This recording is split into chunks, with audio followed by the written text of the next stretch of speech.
Hello welcome back to my new blog KB Krishna ब्लगमा स्वागत छ।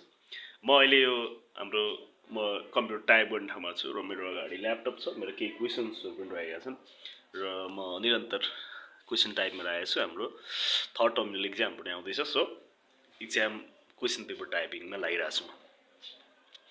र एकदमै चिसो बढिरहेको छ, दिन प्रतिदिन चिसो बढ्ने क्रममा रहेको छ। पुसको मध्य अवस्था भएर पनि होला सायद चिसो दिन प्रतिदिन बढ्दैछ। हल्का रुगाखोकी पनि लाग्दैछ मलाई पनि सायद यसैले नै होला समस्याले गर्दाखेरि अलि बोल्न पनि गाह्रो भइरहेछ।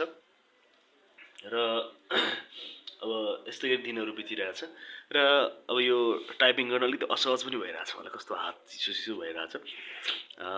र यस्तो अवस्थामा चाहिँ चिसोको फिल हुनु पनि ठिकै हो, तर पनि एकदमै चिसो भइरहेछ। यो चिसो बढ्ने बेला पनि हो, तपाईँहरू पनि एकदमै चिसोबाट बच्नु होला, सुरक्षित रहनु होला। र म चाहिँ आफ्नो काममा व्यस्त रहेको छु चिसोको प्रभाव नगरिकन। अनि यो टाइपिङ गर्दा एक ठाउँमा अलिकति बसिरहँदाखेरि पनि असहज परिस्थिति हुने कि एक ठाउँमा बसिरहँदाखेरि पनि असहज छैन, त्यही पनि एकदमै टोपीसोपी लगाएर चट्ट होइन गलबन्दी सलबन्दी बेरेर यो चिसोको प्रभाव नगरिकन आफ्नो काममा लागिरहेको छु।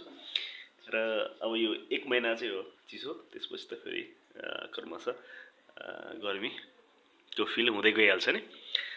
यही भन्दै तपाईँहरू पनि चिसोबाट जोगिनु होला, जहाँ हुनुहुन्छ जस्तो अवस्था हुनुहुन्छ एकदमै सुरक्षित रहनुहोस् होइन, यति भन्छु।